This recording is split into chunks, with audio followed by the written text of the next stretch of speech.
Colby Covington has recently had a spectacular performance against Robbie Lawler, but I couldn't help but notice a few things that he could improve to be even better.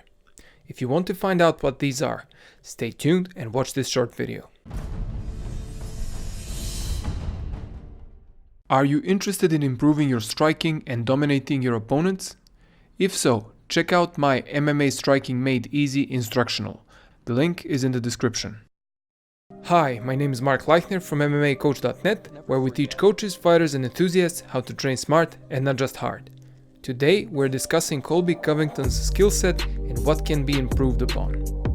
First, let's take a moment to appreciate Covington's performance against Lawler, which was outstanding. The pace he kept the entire fight, working non-stop, switching between strikes and takedowns, relentless pressure, mat returns, control, a truly high-level performance.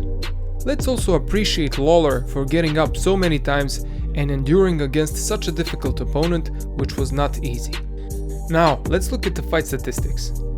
Like most of us, I was in awe of Covington's numbers.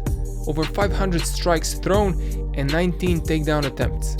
That is close to 5 per round. But when you look at the ground control, it's less than 3 minutes for the entire 25-minute fight.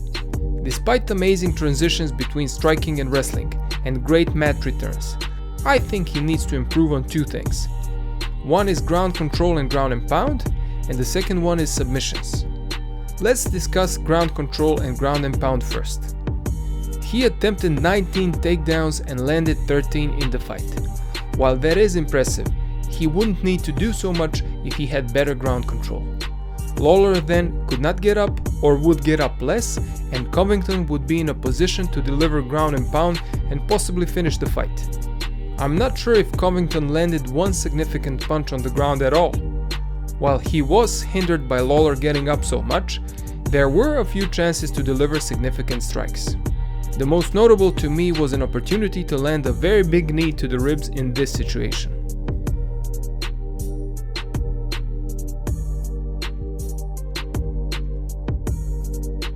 The main problem was that Covington didn't put a lot of weight on Lawler, which allowed him to get up so much, meaning he could have made himself heavier on top of Lawler.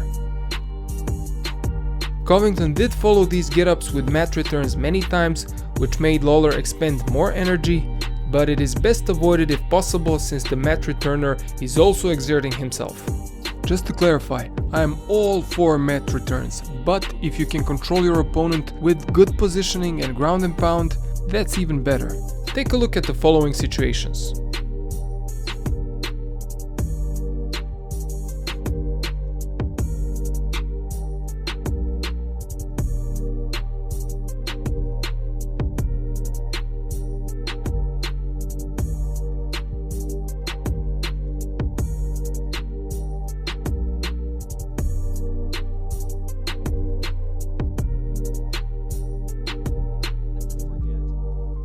Then we have submissions, or their lack of.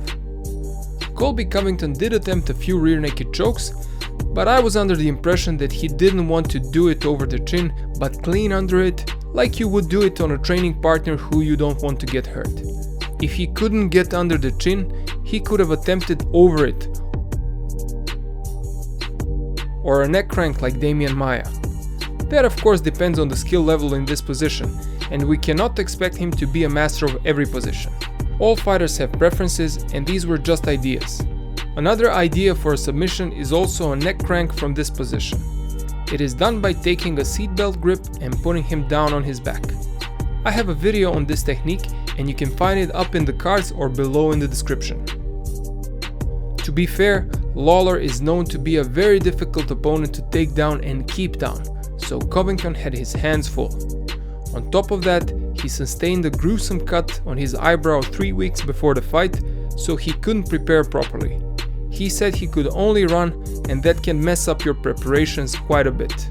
Nevertheless, he overcame the hardships and came out as a victor. Excellent performance, and I cannot wait to see him against Usman. What did you think about the fight? Do you agree with me regarding ground control and ground and pound?